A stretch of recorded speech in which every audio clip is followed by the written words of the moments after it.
உங்கள் வாழ்க்கையில் இந்த வீடியோவில் சொல்ல போகிற விஷயம் மிக முக்கியமானது. உங்கள் வீட்டில் இப்போ நடந்துகிட்ருக்கிற சில பிரச்சனைகள், சூழ்நிலைகள், தடைகள், ஏமாற்றம், விரக்தி, இந்த மாதிரியான விஷயத்துக்கு என்ன காரணம்னு தேடிட்டுருப்பீங்க. ஆனால் இந்த ஒரு காரணன்றதையே கண்ணை மறைச்சிருக்கோம். ஏன்னா எல்லா நேரத்துலையும் கண்ணை மறைச்சிரும். நீங்கள் வேணால் பாருங்களேன், ஒரு விஷயம் தெரிஞ்சே கொடுத்ததுக்கு ஒரு மணி நேரத்துக்கு பிறகு தான் ஐயோ ஏன்டா நம்ம கொடுத்தோம் பணம் அப்படின்னு யோசிப்பாங்க நிறைய பேர். இது பணம் மட்டும் இல்லை, எடுக்கிறக்கூடிய எல்லா முடிவுகள்லையுமே இந்த விஷயங்கள் அதுக்கப்புறம் தான் தெரியும். கண்ணை மறைச்சிடும். கண்ணை மறைக்க பார்த்து ஒரு நிமிஷம் தாங்க எல்லாமே மாறிடும் வாழ்க்கையில். அது நல்லதும் சரி கெட்டதும் சரி. அப்போ அந்த கெட்ட விஷயங்கள் எல்லாமே கடந்து வந்திருக்கக்கூடியவர்களுக்கு இந்த காணொளி மிக முக்கியமானதாக இருக்கும். அதுவும் நான் சொல்லக்கூடிய விஷயம் ப்ராக்டிக்கலாக நீங்கள் ரிசர்ச் பண்ணி பாருங்கள், உங்களுக்கு அது தெரியும். நீங்கள் கேட்டு பாருங்கள், வீட்டில் கேட்டு பாருங்கள். இந்த விஷயத்துக்கு பின்னாடி ஒரு அவ்வளோ பதில் கிடைக்கும். அந்த பதிலுக்கு பின்னாடி அடுத்தது இனிமேல் என்ன பண்ணணும், இனிமேல் உஷாராகணும் அப்படின்றத புரிய ஆரம்பிக்கும். ஏன்னா கிரகநிலைகள் விதி எழுதப்பட்டது அப்படின்றது கிடையவே கிடையாதுங்க. விதி எழுதப்பட்டது எத்தனை சதவீதம்? 66%. 33% உங்கள் மனது, நீங்கள் எடுக்கக்கூடிய முடிவு. 1% கடவுள். அந்த 33% அப்படியே ஃபுல்லாக ஆகிடுச்சுன்னு வச்சிங்களேன், அது 100 மாறிடும். அந்த 66%மும் 0 ஆகிடும். அப்போ மனசு மூலியமாகவே தான் எல்லா விஷயத்தையும் மாற்ற முடியும்னு தான் என்னுடைய வீடியோவில் நான் சொல்லிட்டு வரேன் தொடர்ச்சியாக. நிறைய பேர் வாட்ஸ்அப்பில் நிறைய ஃபீட்பேக் கொடுத்தீங்க, பாசிட்டிவான ஃபீட்பேக் கொடுத்தீங்க. நிறைய ஃபீட்பேக் வந்தது, ரொம்ப சந்தோஷமாக இருக்குது. ஆனால் அது 100-200 பேர் ஃபீட்பேக் கொடுக்கறது அந்தளவுக்கு யூஸ் இல்லை அப்படின்னு எனக்கு தோணுது. ஏன்னு கேட்டிங்கன்னா 10,000 பேர் பார்த்துட்டு ஒரு 100 பேருக்கு நல்ல மாற்றங்கள் கிடச்சி அது எனக்கு திருப்திப்படலை. எனக்கு திருப்திப்படுறது என்னென்னா, உங்களுக்கு நீங்கள் 10,000 பேர் பார்க்குற 10,000 பேருக்கு அந்த ரிசல்ட் கிடைக்குன்னு தான் என்னோடய விருப்பம். ஒரு 100 பேர் எனக்கு பாசிட்டிவ் ஃபீட்பேக் கொடுக்குறதுனால எந்தவித சந்தோஷம். ஆனால் இன்னும் அதிகமாக எதிர்பார்க்குறேன். எனக்கு வேறு எந்த எதிர்பார்ப்பும் இல்லை. இந்த ஃபீட்பேக்கு இன்னும் பாசிட்டிவாக இன்னும் அதிகமாக எக்ஸ்பெக்ட் பண்ணுறேன் வாட்ஸ்அப்பில். ரொம்ப ரொம்ப நன்றிங்க. இப்போ இந்த வீடியோவில் சொல்ல போகிற விஷயம் ரொம்ப முக்கியமானதுங்க. இது பாருங்கள், பண வரவு, நீண்ட நாள் தடை, திருமணம், பெண் சாபம், தொழில், முதலீடு, கடன் கொடுக்கல் வாங்கல், இந்த விஷயத்தை பற்றி பேச போகிறோம். இதில் எடுத்த உடனே நம்ம பேச போகிற சப்ஜெக்ட் 4வது தான், பெண் சாபம்ன்ற விஷயம் தான். ஏன்னு கேட்டிங்கன்னா, இந்த வீடியோ சில பேர் ஒரு 3 நிமிஷம் பார்த்துட்டு போயிட்டா கூட சொல்ல வேண்டிய முக்கியமான விஷயத்த சொல்ல முடியாமல் போயிடுமோன்ற ஒரு பயம் எனக்கு இருக்குது. அதனால் முக்கியமான விஷயத்தை எடுத்தோடனே சொல்லிடலாம். அதனால தான் இதை நான் ஃபஸ்ட்டு சொல்கிறேங்க. பெண் சாபம் அப்படின்றது என்னன்னு கேட்டிங்கன்னா, நிறைய விஷயங்களை சொல்லிகிட்டே போகலாம். ஆனால் இதை நிவர்த்தி பண்ணுறதுக்கு நிறைய ஓமங்கள், பரிகாரங்கள் எல்லாம் இருந்தாலும் சில பேருக்கு எல்லாராலையும் பண்ண முடியாதுல்ல. காசு செலவு பண்ணி ரொம்ப தூரம் போகிறது, அந்தமாரி விஷயங்கள்லாம் பண்ண முடியாது. ஆனால் இருக்கிற இடத்துல இருந்து என்ன பண்ண முடியும்? என்னோடய வீடியோ எல்லாமே செலவில்லாத பரிகாரம் தான், நீங்கள் பார்த்துருப்பீங்க.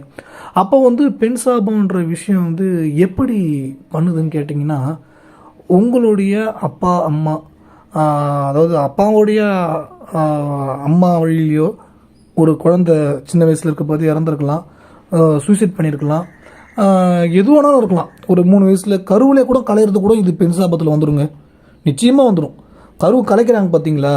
ஜாதகத்தில் இப்போ முதல் குழந்தை ஆண் குழந்தை பிறக்குது, 2வது குழந்தை ஜாதகத்தில் காட்டுது பெண் குழந்தைன்னு. அந்த குழந்தை தான் கருவிலே கலையுதுன்னு வச்சிங்களேன், பெண் சாபம் அங்கேருந்து ஸ்டார்ட் ஆகிற மாதிரி தான். அப்போ ஒரு பெண் கருவில் இருக்க பார்த்தே கலையும் போது அது பெண் சாபத்தில் வந்துடும். அடுத்தது பார்த்திங்கன்னா ஒரு 3 வயசு 5 வயசு துர்மரணம் ஏற்படுறதோ இல்லை சூசைட்டோ ஏதோ ஒரு விஷயம் ஏதோ நடந்துருச்சு. நம்ம நெகட்டிவான விஷயங்கள்லாம் பேசவே கூடாதுன்னு நினைப்போம். ஆனால் இந்த சூட்சமங்கள்லாம் நம்மளை அறியாமல் நடக்கிறதானுங்க. சில நேரங்களில் பாருங்கள், கடுமையாக ஒரு தந்தை ஒரு பொண்ணை கடுமையாக திட்டா டக்குன்னு அந்த பொண்ணு எடுக்கக்கூடிய முடிவாக இருக்கலாம். திருமணம் ஆகி ஒரு 6 மாதம் கூட ஆகல, ஒரு 2 வருஷம் கூட ஆகல, கடுமையாக திட்டி ஒரு விஷயம் நடந்து என்னென்னமோ நிறைய விஷயங்கள் நடந்திருக்கும். சொல்ல முடியாத நிறைய துயரங்கள் ஏற்பட்டிருக்கும். ஆனால் எல்லாத்துக்கு பின்னாடியும் ஒரு கர்மான்ற ஒரு விஷயம் இருக்குது. அந்த கர்மாவை மாற்ற முடியுங்க. இந்த ஜென்மத்தில் மாற்றிடுவோமே, ஏன் மாற்ற முடியாது? ஏன்னா இப்போ விதிப்படி ஒரு விஷயம் நடக்கணும்னா, நான் 1 லட்ச ரூபா பாக்கெட்டில் வச்சுருக்கேன், நான் எத்தனை ஒரு நபருக்கு கொடுக்குறேன். விதிப்படி அந்த 1 லட்சம் ஒன்று விட்டு போகணும் அப்படின்னு பார்த்து அந்த 1 லட்சத்தை நான் ஏன் அவனுக்கு கொடுக்கணும்? நான் ஒரு நல்ல செயலுக்கு நான் செஞ்சுட்டு போயிடுறேனே, ஒரு நல்ல செயலுக்கு செஞ்சுட்டு போயிடுறேன். இல்லை யாருக்காவது ரொம்ப ஒரு வறுமையில் இருக்கிற ஒருத்தவங்களுக்கு 10 பேருக்கு பிரித்து கூட உதவி பண்ணிட்டு போயிடுறேன், 10,000 எப்படி ஏதாவது ஒரு விஷயம் பண்ணிட்டு போகிறேன். நம்மளை ஏமாற்றம் நினைக்கிறவங்கள்ட்ட ஏன் கொடுக்கணும்? அப்போ அந்த இடத்துல விதியை நம்ம மனசு ஸ்ட்ராங்காக இருந்ததுன்னா நம்ம ஏன் கொடுக்க போகிறோம்? முடிவு எடுக்கிறதுல ஸ்ட்ராங்காக சொல்லணும். நண்பா நம்ம அங்கே இது வரைக்கும் போகலாம், பாண்டிச்சேரி வரைக்கும் போகலாம், கடலூர் வரைக்கும் போகலான்னு கூப்பிட்றாங்க ஒரு பேச்சுக்கு. நீங்கள் எடுத்த உடனே முடிவு வந்து நம்ம அங்கே போகிறதுனால என்ன நடக்க போகுது, நமக்கு வேலை இருக்கா, ஒர்க் இருக்கா, சரி ஜாலியாக போகிறதுனால ஒரு மாதத்துக்கு ஒரு நாள் போகலாம். 2 நாளைக்கு ஒரு வாட்டி போகிறது என் டைம் வேஸ்ட்டு, என்னுடைய மணி வேஸ்ட்டு, எல்லாமே வேஸ்ட்டு ஆகுதுன்னு பார்த்து எடுத்த உடனே நோ சொல்கிறத கற்றுக்குங்க. ஓகேங்களா? முடியாதுன்னு சொல்லுங்கள். பாருங்கள், நான் வேறு சப்ஜெக்ட் பேச வச்சு வேறு சப்ஜெக்டுக்குள்ளே போயிட்டேன். இந்த பெண் சாபம் விஷயத்துக்குள்ளே வந்துட்டு அந்த பெண் சாபம்ன்ற ஒரு விஷயம் வந்து மிக முக்கியமாக இந்த மாதிரி துர்மரணங்கள் ஏற்பட்டிருக்கு. அது வந்து கருவில் இருக்கக்கூடிய குழந்தையாக இருக்கலாம், 3 வயது குழந்தையாக இருக்கலாம், 50 வயதுக்குள்ளே இருக்கக்கூடிய எப்படி வேணால் எடுத்துக்கலாம். அப்போ இந்த ஏற்பட்டிருக்கக்கூடிய இந்த நிலையை மாற்றுவதற்கு மிக முக்கியமான ஒரு விஷயம், தொடர்ச்சியாக பெண்களை மதிக்க வேண்டும். இதுதான் முதல் பரிகாரமே. இதுதாங்க இந்த பெண் சாபத்துக்கான பரிகாரமே பெண்கள் தான். அது உங்களுடைய தாய், அக்கா, தங்கச்சி, பாட்டி, யார் வேணாலும் இருக்கலாங்க, உங்கள் வீட்டில் இருக்கிறவங்க. அதே சமயம் பக்கத்து வீடாக இருக்கலாம், பக்கத்து தெருவாக இருக்கலாம், உங்கள் சொந்தக்காரங்களாக இருக்கலாம். இப்படி எல்லாருமே பெண்களை வந்து நீங்கள் வந்து முதல்ல மதிக்க கற்றுக்கணும். அவங்களே ஆச்சரியப்படணும். எப்போத்தாலும் பேர் சொல்லி கூப்பிடுவான், மரியாதை இல்லாமல் பேசுவான், ரொம்ப கடுமையாக பேசுவான். இப்போ என்னென்னா ரொம்ப சாஃப்டாக இருக்கிறான், ரொம்ப டோட்டலாக மாறிட்டான் அப்படின்னு அந்த 20 பேரை நினைக்கிறேன் வச்சுங்களேன். அந்த இடத்துல தான் அந்த சுக்கிரன் வேலையை ஆக்டிவேட் ஆகும். அந்த இடத்துல தான் சுக்கிரன் ஆக்டிவேட் ஆகும். சுக்கிரன் ஆக்டிவேட் ஆரம்பிச்சிட்டாலே உங்களுக்கு எல்லா நிலைகளும் உங்களை விட்டு மாறிடும். அப்படியே அதுக்கான சிம்டம்ஸ் தெரியும்.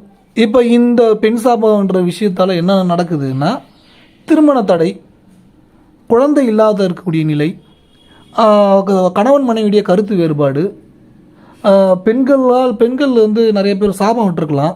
யாரோனா விட்டுருக்கலாம், அம்மா அப்பா அம்மா பாட்டி யாரோனா திட்டிருக்கலாம், ஏதோ விட்டுரு. சாபம் கோவத்தில் எல்லாருக்குமே வருங்க, வராமல் இருக்காது. அந்த சாபம் எல்லாமே நிவர்த்தி ஆகிடும். ஃபஸ்ட்டு இந்த இடத்துல பேசிக்கான பரிகாரமே இதுதான். இதில் ஏதாவது செலவு பண்ண போகிறீங்களா? நான் நிறைய வீடியோவில் சொல்லியிருக்கேன், வயதான விதவை பெண்களுக்கு புடவை எடுத்து கொடுங்க, இதெல்லாம் ரொம்ப நிறைய விஷயங்கள் இருக்குது. ஃபஸ்ட்டு இந்த பேசிக் விஷயத்தை எல்லாராலையும் பண்ண முடியும். அதை ஃபஸ்ட்டு இதை பண்ணணும். அப்போ வந்து உங்களுடைய தங்கச்சியா, அம்மா, அக்கா யாராக இருந்தாலும் அவங்கள்ட்ட கடுமையாக பேசாதீங்க. அவங்களுக்கு மதிப்பு மரியாதையை கொடுங்கள். இந்த இடத்துல இதை செய்ய ஆரம்பிச்சிட்டாலே பெண் சாபத்துடைய நிலை மாறிவிடும், நிச்சயமாக மாறிவிடும். இந்த ஒரு விஷயத்தால் நீங்கள் கடுமையாக பேசுறதை நிறுத்திட்டீங்க, அமைதியாக இருக்க ஆரம்பிச்சிட்டிங்க, பண்ணிட்டீங்கனாலே உங்களுக்கு எதிர்பாராத பண வரவுன்றது வர ஆரம்பிக்கும். ஆடம்பர வாழ்க்கை கிடைக்க ஆரம்பிக்கும். பெண்களை குறிக்கக்கூடிய கிரகமே சுக்கிரன் தான். அந்த சுக்கிரன் வந்து உங்களுக்கு ஆக்டிவேட் ஆரம்பிச்சிடும். அந்த சுக்கிரன்றது என்ன, பெண்ணு. அதுக்கு அடுத்தது என்ன, ஆடம்பர வாழ்க்கை, லக்ஸரியான வாழ்க்கை. அசுரகுரு, அமெரிக்கா நாட்டை குறிக்கக்கூடிய கிரகமே சுக்கிரன் தான். இந்தியாவை குறிக்கக்கூடியது குரு. ஓகேங்களா? அப்போ அந்த சுக்கிரன் வந்தோடைய நிலையை வந்து ஆக்டிவேட் ஆரம்பிச்சிட்டாலே பாசிட்டிவான ஒரு நிலையை மாறிவிடும். அது வந்து உங்களுக்கு ஆடம்பர வாழ்க்கையை வந்து பெரிய லெவலில் கிடைக்க ஆரம்பிச்சிடும். எக்ஸ்பெக்ட் பண்ணவே மாட்டீங்க. உங்களுக்கு ஒரு 10 லட்ச ரூபா கார் வாங்கணும்னு ஆசைப்படுவீங்க, 50 லட்ச ரூபா வாங்கக்கூடிய வாய்ப்பு ஏற்படும். என்னங்க ஒரு பெண்களுக்கு மதிப்பு மரியாதை கொடுக்குறதுனால இவ்வளோ விஷயமா? ஏங்க இங்கே பெண் சாபம்ன்ற ஒரு விஷயம் ஏதோ ஒரு சூபத்தில், இப்போ நான் சொன்னேன் பார்த்தீங்களா, பெண் வந்து சிசுவில் இறந்து இருந்தாவோ, 3 வயசோ 30 வயசோ ஏதோ ஒரு வீட்டில் துர்மரணம் நடந்துருச்சு, ஏதோ ஒன்று நடந்திருக்கு. அதோடைய தாக்கம் மட்டும் இல்லாமல் நீங்கள் கடுமையாக பேசுகிறீங்க பார்த்தீங்களா, அதுவும் பெண் சாபத்தில் வந்துடும். எங்கள் வீட்டில் யாரும் அந்தமாரி குழந்தை எதுவும் இறக்கலை, அந்தமாரிலாம் எந்த நெகட்டிவான விஷயமும் நடக்கலை, அதெல்லாம் ஒன்றும் பிரச்சனை எதுவுமே இது இல்லை. ஆனால் வந்து கடுமையாக பேசுவேன் நான். அப்போ அந்த இடத்துல பெண் சாபம் அதுலேயும் க்ரியேட் ஆகிடும். இந்த ஜென்மத்தோடைய நிலையில் கேது வந்து இந்த ஜென்மம், ராகு வந்து முன் ஜென்ம கர்மா. அப்போ இந்த ஜென்ம கர்மாவை வந்து நீங்கள் இப்போயே ஏற்றுக்கிற மாதிரி, பேட்டரி இப்போயே சார்ஜ் பண்ணிக்கிற மாதிரி ஆகிடும். அப்போ இந்த ஜென்மத்தோட கர்மா வந்து ஒரு 10 வருஷத்தில் ரிஃப்ளெக்ட் காமிக்க ஆரம்பிச்சிடும். தயவு செய்து அவங்க எப்படியோ இருந்தாலும் மரியாதை இல்லாமல் பேசவே கூடாதுங்க. பதிலுக்கு ஏதாவது ஒரு கெட்ட வார்த்தை திட்டாலும் இங்கே பெண் சாபத்தில் வந்துடும். ரொம்ப சாதாரணமாக சொல்கிறது, சாதாரண வார்த்தையை விட்டுட்டாலே இங்கே தாக்கம் இருக்கும். நிறைய பேர் தினமும் திட்டிகிட்டு இருக்காங்க, காலையில், மதியம், ஈவினிங். இது பெண் சாபத்தோடைய நிலை மட்டும் இல்லை, சுக்கரனுடைய நிலை. சுகர் பேஷண்ட் ஆகக்கூடிய வாய்ப்பெல்லாம் இதெல்லாம் ஏற்படுத்தி கொடுக்கும். சுகர் வர்றதுக்கான காரணம் சுக்கரன் வந்து இனிப்பு கிரகம். ஸ்வீட்டு அதிகமாக எடுத்துக்கிறனால ஏற்படுறது மட்டும் இல்லை, இந்த கோபம், கடுமையாக வார்த்தை பேசுகிற வார்த்தை என்னன்னு கேட்டிங்கன்னா புதன், செவ்வாய். வார்த்தைகளை பேசக்கூடிய இது வந்து செவ்வாய். அந்த இடத்துல புதன் வந்து நரம்பு, சுக்கிரன் வந்து இனிப்பு பொருள், சுகரு, பெண்களை குறிக்கக்கூடிய கிரகம். அப்போ வார்த்தைகளை விட என்ன ஆகும் கேட்டிங்கன்னா இங்கே கடுமையான ஒரு நிலையை ஏற்படுத்தி விட்டுடும் நண்பர்களே. தயவு செய்து பெண்களை தயவு செய்து எந்த இடத்துலையும் திட்டாதீங்க.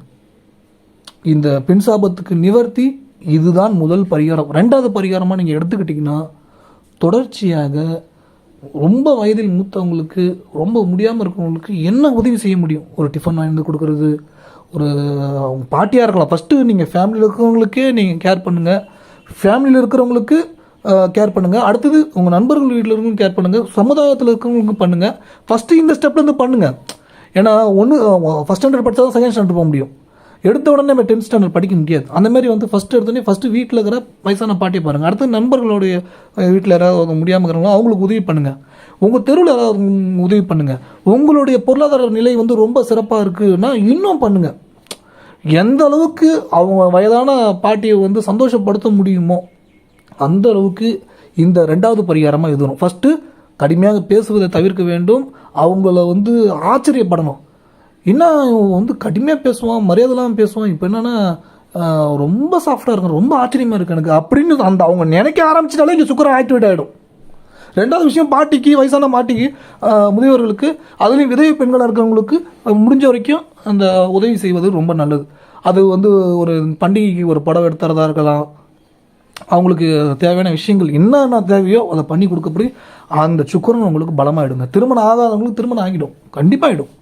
குழந்தை இல்லாமல் இருக்கிறவங்களுக்கு குழந்தை பாக்கியம் ஏற்படுத்தி கொடுத்துரும். ஆடம்பர வாழ்க்கை வந்து பெரிய லெவலில் இருக்கும். ஆனால் இதெல்லாம் ஒரே ஒரு விஷயம் என்னென்னு கேட்டிங்கன்னா, இறைவன்கிட்ட நீங்கள் எல்லாம் செய்கிறதுக்கு முன்னாடி இறைவன்கிட்ட என்ன சொல்லிட்டு செய்யணும்னா, இறைவா இதெல்லாம் பண்ணால் நல்லது நடக்கும்னு சொல்கிறாங்க, ஆனால் அந்த நல்லது நடக்குன்றதுக்காக செய்ய மாட்டேன் நான், இது செய்யணுன்றது என்னோடய கடமை அப்படின்னு சொல்லிட்டு பண்ணுங்கள். ஏன்னா யாரெல்லாம் எதிர்பார்த்து ஒரு விஷயம் செய்கிறாங்களோ அவங்களுக்கு நடக்கிறதுக்கு வாய்ப்பு ரொம்ப கம்மியாக இருக்குங்க. இது ஒரு 10 பேருக்கு படம் எடுத்து கொடுத்துட்டா எனக்கு நல்லது நடக்க ஆரம்பிச்சிடும் அப்படின்னு நினச்சி பண்ணால் நடக்காதுங்க. எப்பயுமே வந்து எதிர்பார்ப்போடு பண்ணும்போது அது ஏமாற்றத்தை கொடுக்கும். எதிர்பார்ப்பு இல்லாமல் பண்ணும்போது தான் நிறைய ரிசல்ட் கிடைக்கும். தொடர்ச்சியாக பண்ணணும். சில பேர் பண்ணிவிட்டு எவ்வளோ பண்ணிட்டேன், எதுவுமே நடக்கலை, எனக்கு எவ்வளோ கோயிலுக்கு போயிட்டேன், எவ்வளோ பண்ணிட்டேன், அந்த மாதிரிலாம் பேசாதீங்க நண்பர்களே. இது ரெண்டாவது விஷயம், இது மிக முக்கியமான ஒன்று. இந்தமாரி பேசும்போது தான் பண வரவு தடை ஏற்பட்டுகிட்டே இருக்குது. ஓகேங்களா? பண வரவு தடை ஏற்படுறதுக்கும் இதுதான் காரணமாக இருக்குது. ஓகேங்களா? இதை நீங்கள் புரிந்து கொள்ள வேண்டும். அடுத்தது புதன் குருவுடைய தன்மை. இந்த இப்போ கோச்சர நிலையிலையும் எடுத்துக்கிட்டாலும் சரி, பொதுவான விதியில் ஜாதகத்திலையும் எடுத்துக்கிட்டாலும் சரி, பணம் வந்து கொடுக்கல் வாங்கல் போன்ற விஷயங்களை தவிர்த்து கொள்ளுங்கள். இந்த 1 லட்சம் கொடுக்குறேன், 1 கோடி கொடுக்குறேன், 5 கோடி கொடுக்குறேன், இன்ட்ரெஸ்ட்டுக்கு கொடுக்குறேன், இது வரைக்கும் கொடுத்தது விடுங்க, பார்த்துக்கலாம். ஐயோ கொடுத்துட்டுனே அப்படிலாம் நினச்சி வருத்தப்படவே படாதீங்க. ஏன்னு கேட்டிங்கன்னா, இது வரைக்கும் கொடுத்து விட்ருங்க, இதுக்கப்புறம் கொடுக்காதீங்க. நேர்மையாக கொடுக்குறவங்கள்ட்ட கூட கொடுக்க வேணாம், தேவையில்லை, வேணவே வேணாம். இந்த கொடுக்கல் வாங்கல் வந்து இப்போ வந்து கோச்சார நிலையில் குருவோடைய டாமினேட் பலமாக இருக்கும். ஓகேங்களா? குருவோடைய டாமினேட் பலமாக இருக்கும்போது அது வந்து நல்ல பலன்களை கொடுத்தாலும் அடுத்தது மேஷத்துக்கு வருவார். அப்போ மேஷத்துக்கு வரும்போது அவர் விரயத்தை கொடுப்பார், ரிஷபத்துக்கு வரும்போது பாதகத்தை கொடுப்பார். அப்போ அடுத்தடுத்த பெயர்ச்சிலையும் இந்த குரு வந்து ஒரு ராசிலையும் பெயர்ச்சி அடையும் போதும் அடுத்தடுத்த 5 வருஷத்துக்குமே குருவோடைய தன்மை எல்லாமே ஆப்போசிட்டில் இருக்குது.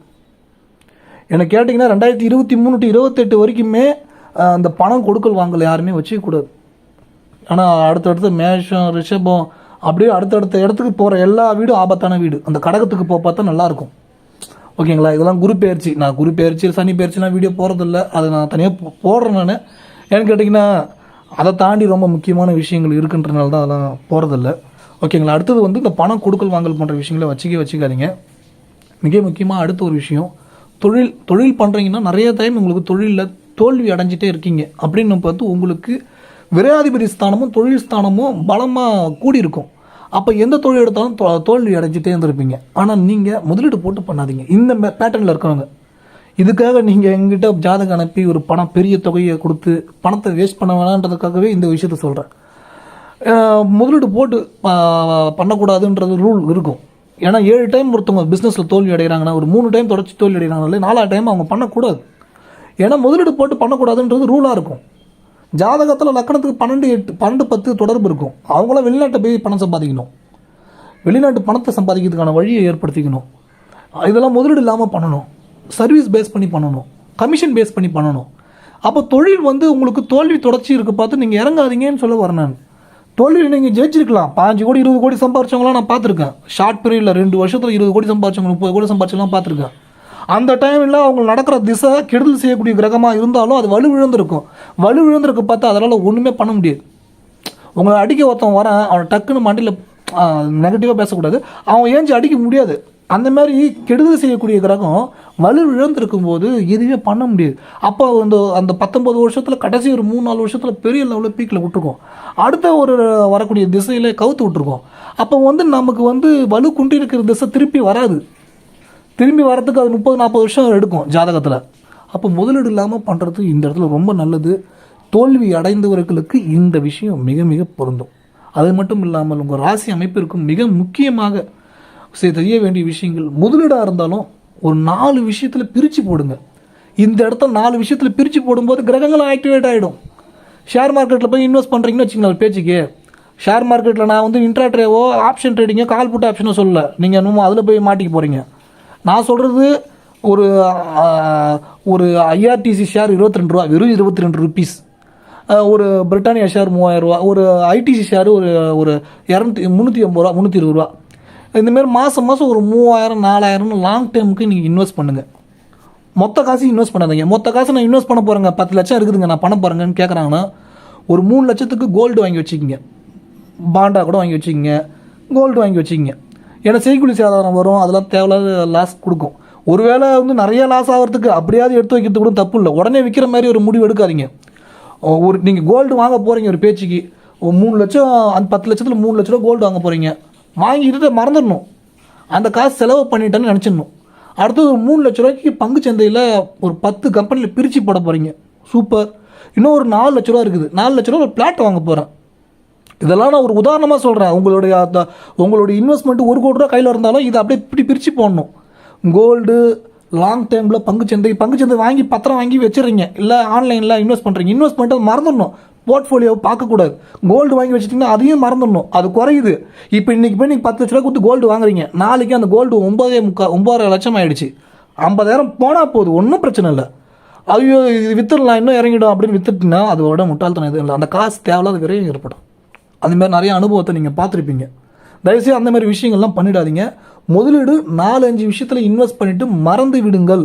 நீங்கள் இன்வெஸ்ட் பண்ணதுக்கப்புறம் ஒருத்தவங்க சொல்லுவாங்க, என்ன நண்பா இதில் போய் இன்வெஸ்ட் பண்ணிட்டேன், அங்கே 20 லட்ச ரூபாவில் பிளாட், அதை வாங்கியிருந்தால் இப்போ அது 25 லட்சம் கை மாற்றி விட்ருக்கலாம். ஐயோ அப்படி பண்ணியிருக்கலாமோ, சரி விற்போம் எல்லாத்தையும். அந்தமாரி பண்ணாதீங்க, வேணாம். நீங்கள் எனக்கு இல்லை அப்படின்னு நினைக்க பார்த்து இன்னும் இல்லாத நிலையை ஏற்படுத்தி விட்டுரும். அந்த விஷயத்தை நீங்கள் புரிஞ்சுக்கிங்க. இருக்குன்னு நினைங்க. ஒரு விஷயத்தில் முடிவெடுத்துட்டா திருப்பி அந்த விஷயத்தில் ரிஸ்க் எடுக்காதீங்க. அதேமாதிரி நீங்கள் வாங்கக்கூடிய பொருள், அந்த பொருள் சம்மந்தமான அதிக அனுபவம் உள்ள நல்ல மனிதர்களை வச்சு அந்த முயற்சி பண்ணுங்கள். ஒரு பொருளை வாங்க போகிறீங்க, அந்த பொருளுக்கு நல்லா தெரியும் அந்த பொருளை பற்றி, அப்படி தெரிஞ்ச நபர் நல்ல மனிதர்கள் இருப்பாங்க. நீங்கள் ஃபில்ட்ரு பண்ணுங்கள், தேடுங்க, ஒரு 2 மாதம் கூட தேடுங்க. நல்ல நபர்கள் இருப்பாங்க, பிறர் காசுக்கு ஆசைப்படாமல், பிறர் எதிர்பார்ப்பு இல்லாமல் நல்ல மனிதர்கள் இருப்பாங்க. அவங்களாம் உங்களுக்கு உதவிகள் கண்டிப்பாக செய்வாங்க. கண்டிப்பாக நீங்கள் பிரித்து முதலீடு பண்ணுங்கள். 4-5 விஷயத்தில் இன்வெஸ்ட் பண்ணுங்கள். நீங்கள் மாதம் கமிஷன் கொடுக்குற மாதிரியான ஒரு நிறுவனத்தில் முதலீடு செய்கிறது, அந்த மாதிரி விஷயம் ஈடுபடாதீங்க, வேணாம். 1 லட்சம் கொடுத்தா மாதம் 6,000 கொடுப்பாங்கன்னா அது ஆபத்து. ஒரு மாதத்துக்கு 1 லட்ச ரூபா கொடுத்தா மாதம் 1000 ரூபா கொடுப்பாங்கன்னா அது நம்பிக்கையான விஷயம். ஆனால் அதுக்காக இப்போ பேங்க்கில் ஒரு எஃப்டியில் போட்டு வைக்கிறது கம்மியான இன்ட்ரெஸ்ட் கிடைக்கும். உங்கள் 1 லட்ச ரூபா அடுத்த வருஷம் 95,000 ஆகும், 90,000 ஆகும் தான், இல்லைன்னு சொல்ல. ஆனால் ஆபத்தான முதலீட்டில் போய் மாட்டிக்காதீங்க, வேணாம். உங்களுக்கு இன்வெஸ்ட்மெண்ட்டுன்றது எதில் பண்ணணும்? அந்த பிளாட்டு, அதாவது கோர்ட்டு கேஸ் வம்பு வழக்கு இது இல்லாமல் இருக்குது, தெளிவாக இருக்குது, வாங்குங்க. கோல்டு வாங்குங்க, பங்குச்சந்தையில் லாங் டைமில் இன்வெஸ்ட் பண்ணுங்கள். ஓகேங்களா? இந்த 3 விஷயத்தில் இன்வெஸ்ட் பண்ணுங்கள். வேறு எதுலேயும் ரொம்ப ரிஸ்க்கான விஷயங்களை ஈடுபடவே படாதீங்க. ஓகேங்களா? அடுத்தது திருமண தடை நிவர்த்தி ஆகிறதுக்கு அந்த தொடர்ச்சியாக மகாலட்சுமி வழிபடுறது, பெருமாள் கோயிலுக்கு போகிறது ரொம்ப ரொம்ப ரொம்ப சிறப்பான பலன்களை தரும்.